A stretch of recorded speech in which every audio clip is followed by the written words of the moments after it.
ดีทุกคนมาพบกันอีกแล้วและจีเซอร์ว่าวิดีโอนี้เป็นวิดีโอที่ทุกคนรอท่ากันมาโดนว่าในวิดีโอนี้จีจะมารวบรวมและมาแชร์ประสบการณ์เกี่ยวกับตอนตัวเองสัมภาษณ์และอีกอย่างคือจะมาใส่คำถามลับที่ทุกคนรอถ่ายพุ่งมาโดนก่อนอื่นเมิร์ดจะบอกว่านี่เป็นสิ่งที่ธรรมดาหลายค่ะทุกคนจะตื่นเต้นแม้แต่ตัวจีเองในเมื่อสัมภาษณ์นั้นก็ตื่นเต้นคือกันฉะนั้นที่หลายคนมาถามว่าเห็นอะไรอยากว่าให้ตื่นเต้นรู้สึกว่ามันคงเป็นไปบ่ได้ตื่นเต้นได้แต่อย่างน้อยเท่ากับคนมีสติควบคุมไปนำให้ได้หลายที่สุดแล้วฉันจะมีวิธีการปรับ mindset อะไรซึ่งจีก็บ่ได้ซึ่งเป็นวิชาการขนาดนั้นแต่ว่าสิ่งที่เคยเห็นมาแล้วมันได้ผลก็คือเขาทำอีกก็คือเขาจัดการตัวเองได้ดีก่อนคนจะตื่นเต้นมันก็มีหลากหลายแบบก็คือเขาเก็บตัวมาดีแล้วโบถ้าอย่างน้อยเขาเก็บตัวมาดีแล้วเชื่อว่ามันจะลดความกังวลเขาลงฉะนั้นโบอยากให้ทุกคนไปโฟกัสที่จะหาคำตอบว่าเห็นแล้วไหนโบให้ตื่นเต้นในตอนสัมภาษณ์มันตื่นเต้นอยู่แล้วมันเป็นเรื่องธรรมชาติเลยมันก็เป็นเรื่องธรรมดาฉะนั้นอยากให้ทุกคนปรับไปคิดกันว่าเขาเก็บตัวเขาให้ดีพร้อมแล้วโบถ้าเขาเก็บตัวเขาไม่ดีแล้วเอาไปยังเขาต้องกังวลถึงเขาจะกังวลอย่างน้อยเขาก็มีแต้มที่เหนือกว่าคนอื่นก็คือเขามีคางคงหุ้งเลยกับความเก็บพร้อมหลายกว่าคนอื่นน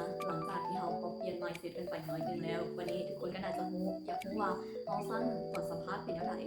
จะบอกว่ายังจือความรู้สึกนักมือนั้นได้เลยก็คือหลังจากที่ไปฮ้อนเนาะเขาเจ้าจะเอิญเขาสัมภาษณ์ทีละ2 คนแล้วก็จะแยกห้องกันซึ่งคณะกรรมการสัมภาษณ์นั้นจะมีอยู่2 คนจะเป็นห้องน้อยแอร์เย็นๆเข้าไปก็คือจะรู้สึกแบบมันได้เริ่มคืออะไรซึ่งก็เข้าใจเลยลูกกรรมการจังไหนก็คือกรรมการนะถือว่าเพื่อนอาจจะยิ้มแต่ว่าหัวยิ้มเรานั้นเกิดเป็นอย่างที่เขาบอกว่ามักหรือว่ามักเขาเพราะเพื่อนจะต้องได้คลิปลูกเพื่อแบบว่าแสดงออกว่ามักหรือว่ามักไผ่เองสิก็เข้าใจในด้านนี้ซึ่งก็คือบรรยากาศตอนสัมภาษณ์แบบนั่งหน้าแบบล้มกันซีแต่ขาดแบบยังซานจึกๆๆๆอยู่เลยแล้วนั่นแหละมันเป็นอย่างที่คนดูได้โคตรยากเลยเพื่อนแล้วรู้สึกว่าแบบโชคดีแล้วที่ว่าเสียงโบซานในมือนั้นนะกับประมาณนี้แหละบรรยากาศสัมภาษณ์ก็คือเย็นโคตรแล้วก็บรรยากาศรู้สึกแบบว่ามันโบว่าถือนะเขาว่าเขาตอบไปแล้วกรรมการจะมาเขาโบว่าเป็นแบบรู้สึกว่าเป็นการรีแอคชั่นคำตอบแบบนี้กับของทุกคนแล้วกันมันเป็นอย่างที่เดาใจได้หลายฉะนั้นก็คือสิ่งที่อยากจะบอกว่าหลังจากที่เรียนรู้มาได้กันให้มั่นใจเลยไปแม้ยังไงสิ่งที่ต่อไปก็คือให้คุณผู้ว่าเขามั่นใจในสิ่งที่เขากำลังเสนอไป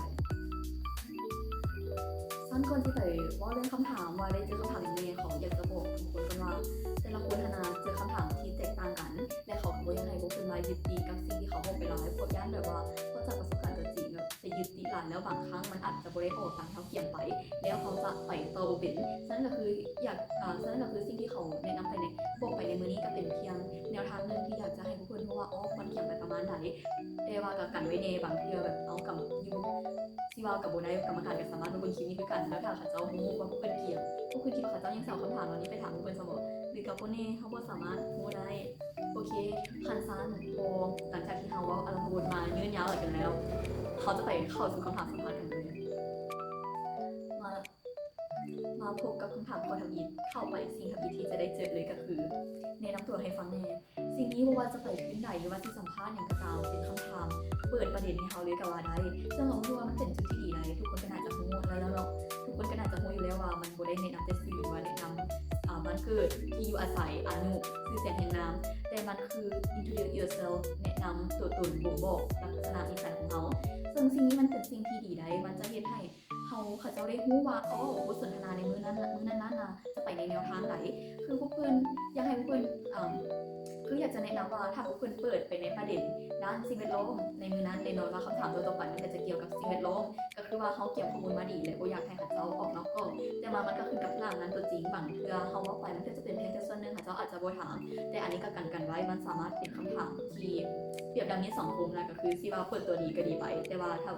เปิดไปแล้วสั่นโตบ่ได้ก็ตกเหวคือกันแล้วคำถามข้อต่อไปของเขาก็จะเป็นคำถามที่เบสิกทั่วไปเลยสามารถหาได้ทางอินเทอร์เน็ตนั่นก็คือ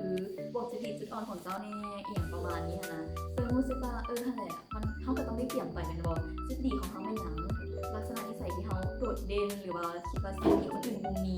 แล้วจุดอ่อนอันนี้ต้องบอกให้ดีๆอย่าไปบอกว่าน้องบ่มีมันกับคนที่แบบถ้ามั่นใจเกินหมดทุกคนในโลกนี้แน่นอนก็ต้องมีจุดอ่อนแต่ที่ถามว่าเรื่องคือ UWC หรือว่าถามว่าเรื่องคือนี้นะก็อยากให้เป็นจัดที่แบบอยากให้ตอบเข้าประเด็นนิดนึงมันก็จะได้แหละตอบอันไหนก็ได้อยู่แต่ว่ามันเจ้าที่โค้งเขาเนื้อในรักเท่าไหร่คือว่าเจ้าลอยน้ำบุกเป็นเจ้าเตเล็กบุกเก่งอีหยังประมาณนี้นะคือพวกนี้มันก็บอกไปว่า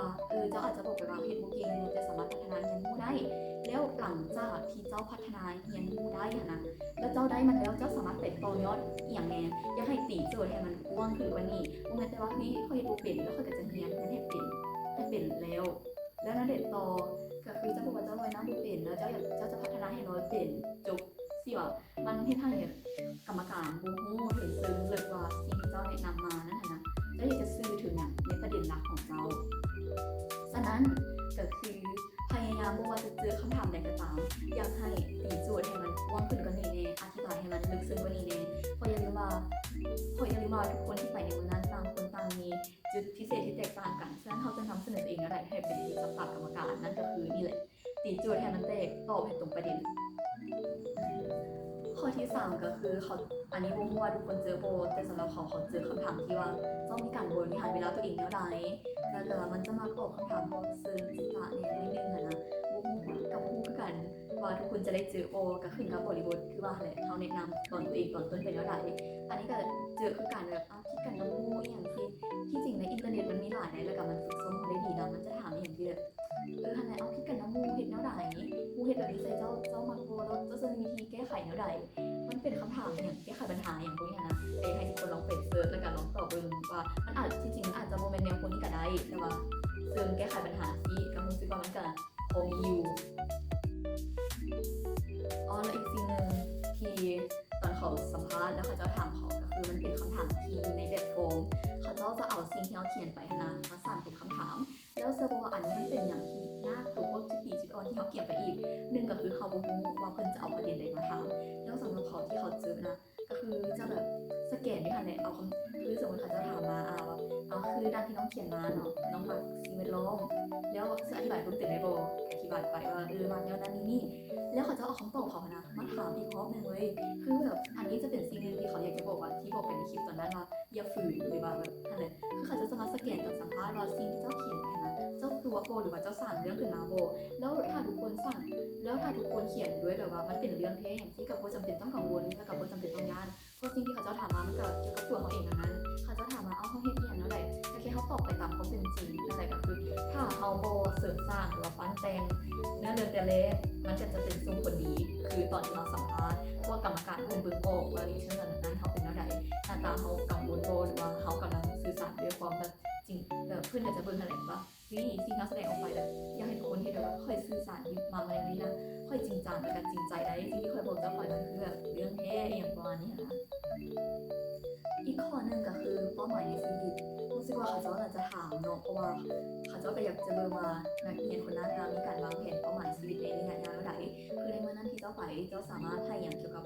โครงการได้ดีแล้วเจ้าสามารถนำอย่างเป็นตัวยอดจากโครงการหลังจากที่เจ้าเรียนจบแล้วมันก็คือแบบว่าเบิ่งว่านักเรียนคนนั้นมีการวางแผนบ่แม่นว่าไปเฮ็ดนี้อื่นจบแล้วก็คือจบแต่ว่าเขาก็อยากเบิ่งว่าเอาซั่นเจ้ามีแผนกับอนาคตแนวใดมีการทำโฮมีขบวนการในการวางแผนทับมือในการแก้ไขแนวใดและเขาก็เดินทางมาโค้งสุดท้ายกับคำถามจากทางบ้านกันแล้วมีผู้หลายคนเราถามเป็นคำว่าสั้นสัมภาษณ์อะไรให้ถือใจกรรมการอันนี้ก็บ่ฮู้กรรมการมากอย่างในตัวเขา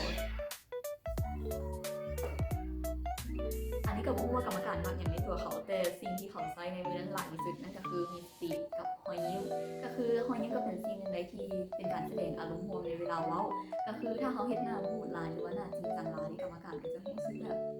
นั่นแหละว่า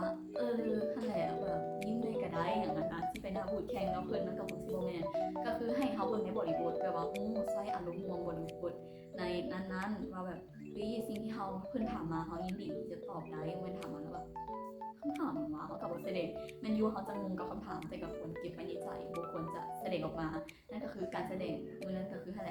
ยิ้มเขาไว้แล้วก็มีสติแต่ยิ้มแบบพอดีหรือว่ามันแบบยิ้มแต่ต้นจนจบกับขึ้นกับบริบทเลยเรื่องนั้นที่เขาจะเล่าพร้อมและมีตัวแทนหมู่บ้านได้ถามเข้ามาว่าตั้งเอาถ้าเขาจะถามคำถามที่ยากและบุคคลเข้ามาก่อนจะเห็นแนวใดก็คือดังที่ว่าไปมีสติแล้วเขายังบ่เข้าใจกับคำถามเขาก็สามารถถามขึ้นมาได้ว่าขอทวนคำถามอีกทีนึงได้บ่แต่เชื่อบ่ว่าเขาเวลาที่เขาจะทวนคำถามอีกรอบนึงนะมันโคตรเป็นอย่างที่ใช้เวลาที่แบบแป๊บเดียวนึงแต่ว่าเขาหั่นแหละเขาก็มีสติให้ได้หลายที่สุดแล้วก็ควบคุมความคิดในตอนนั้นจัดเรียงคำก่อนที่จะตอบมันไปเพราะว่าในโน้มันก็จะแบบในมื้อนั้นมันก็ต้องเจอคำถามที่บ่คาดคิดแล้วก็เป็นคำถามที่เฮาคาดเดาบ่ได้อยู่แล้วแบบเป็นคำถามที่อีหยังวะเขาต้องตอบแค่ว่าแต่ว่าเขาก็ต้องได้ตอบ เพราะว่านั่นคือเป็นสิ่งที่เพื่อนได้ถามเข้ามาแล้วฉะนั้นก็คือมีสติขอทวนคำถามคืนใหม่เรียบเรียงคำก่อนจะตอบจัดเรียงประโยคเว้าให้เพื่อนเข้าใจได้หลายที่สุดนั่นแหละคือสิ่งที่เขาใช้และหวังว่าผู้เพื่อนน่าจะปรับใช้และเข้าใจได้นะเอาล่ะทุกคนสิ่งที่เขากล่าวมาวันนี้มันก็เป็นเพียงแค่ประสบการณ์ส่วนตัวของเขาเองและสิ่งที่เอามาในมื้อนี้กับเว้ามาในมื้อนี้กับบริการันตีว่ามันจะออกตามเขาว่าแบบเป๊ะๆ100%แต่มันจะเป็นเพียงช่องทางนึงที่จะให้ทุกคนเข้ามาฟังในผู้แนวทางว่าจากประสบการณ์ของเขานั้นมันเป็นอะไรและให้ทุกคนเอาไปปรับใช้ฉะนั้นหวังว่าสุดท้ายแล้วมันก็ขึ้นกับพวกคุณอีกทีนึงว่าจะสามารถแสดงทัศนคติให้กับกรรมการรับรู้และเข้าใจชัดเจนหลายหน่อยปานใดเพราะสิ่งที่เขากล่าวไปในวันนั้นก็คือเฮ็ดให้เต็มที่บ่ต้องย้านเฮามาฮอดด่านนี้แล้วเฮาสู้ดีหลายปานใดที่เฮาชนะผ่านด่านก่อนๆนั้นมาฉะนั้นฮอดด่านนี้เฮาก็ต้องคิดว่ามันเป็นด่านสุดท้ายของเราแล้วเราต้องเฮ็ดให้เต็มที่ได้ก็ดีบ่ได้ก็บ่เป็นหยังเอาเป็นประสบการณ์และสุดท้ายแล้วก็คือก็ขออวยพรให้ทุกคนที่กำลังจะเข้าสัมภาษณ์อยู่ให้ออกตามคำถามที่ผู้เพิ่นเกี่ยมไปแล้วก็ถือตอบอันใดไปก็ถูกใจกรรมการแล้วก็ขอให้ได้ถูกเลือกเด้อฉะนั้นสำหรับวันนี้ขอลาไปก่อนบ๊ายบาย